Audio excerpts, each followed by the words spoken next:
So if you have a certain amount of trust in you and say, I don't understand everything just yet, and it's okay. But can I surrender to the unknown? At least. Maybe I don't know love yet. It's okay. Yes, it's okay. Maybe love is not revealed just yet. But can I surrender to the unknown and see what happens? So this is the giving up. And this is the shortest way to God. This surrendering to love. But even if love is not experienced or divine is not experienced, can I surrender to the unknown? That everyone can do. May not be so easy at first because we're so familiar with what we know. But yet now, let us highlight what you know. Is it in full alignment with your absolute natural self? Is what you know right now, what you keep, is what you know? Is it in absolute alignment with the bliss and love of God, Source? If it is, then it's all fine. If it's not, then that is showing that you are investing your energy in the wrong place. And you have the power. Yeah, you have the power to change what you support. So if you're supporting some emotions that are destructive, you can change, replace the support of a destructive emotion to love, to compassion, to forgiveness, to kindness. You can choose to change what energies you are supporting. And this is the power of consciousness, because it is through the conscious awareness that we gain power to choose every moment. What are you choosing?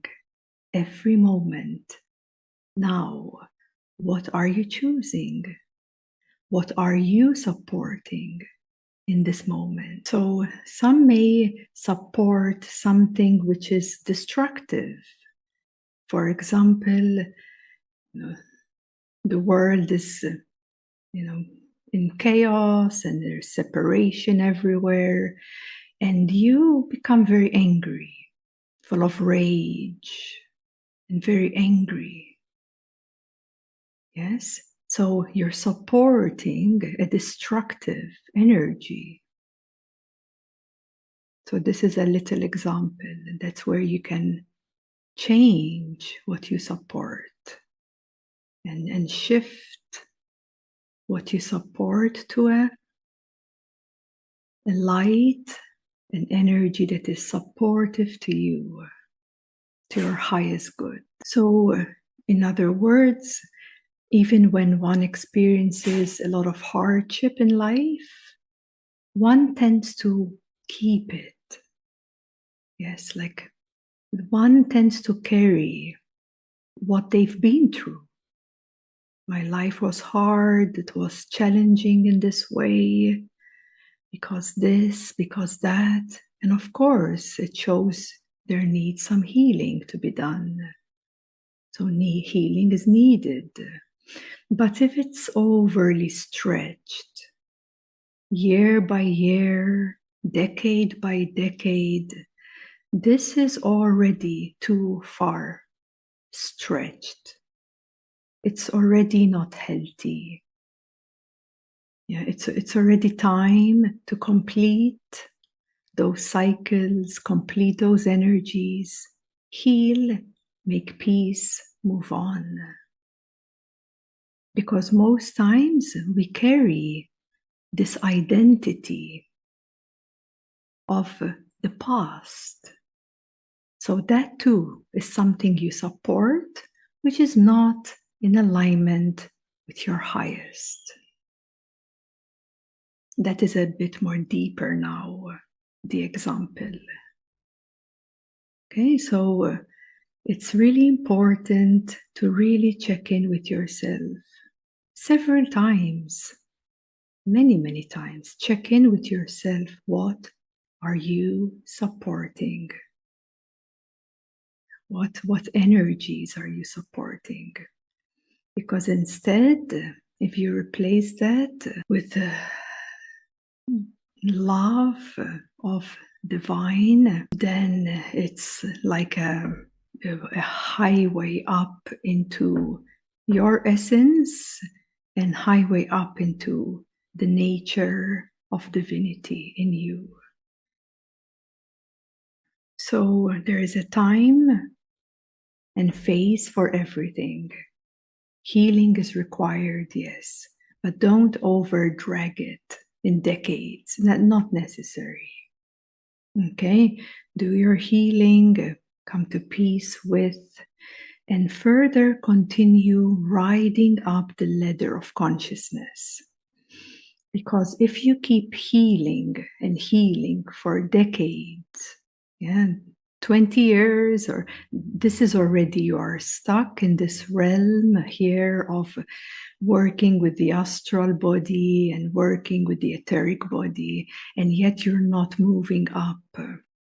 So you want to always rise higher to your next level of consciousness, because that's where you have more power to transcend the lower stuff, the lower attachments. So from the same level, you can only do so much. You need to rise up to take care of what's below here. The cycles accelerate because you're rising up, cycles accelerate. You rise up, cycles accelerate. And this is also what happens during retreats.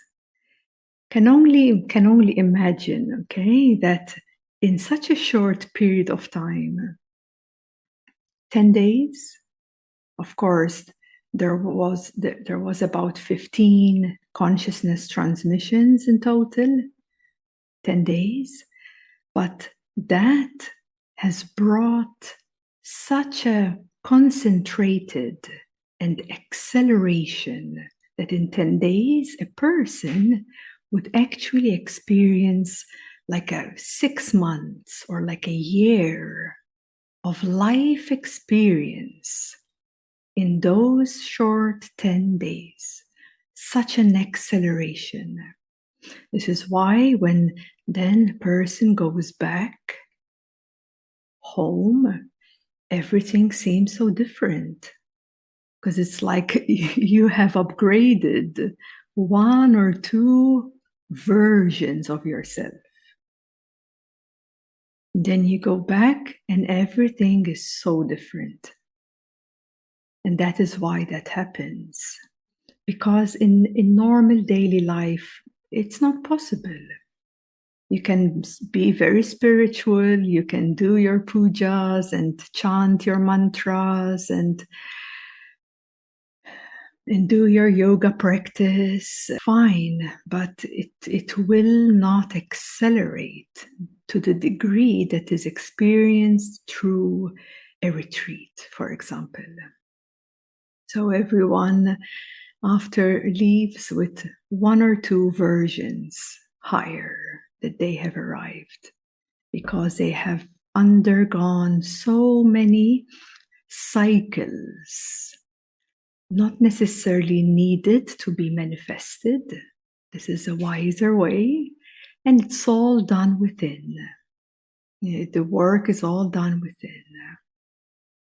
And there is this very, very strong acceleration that takes place.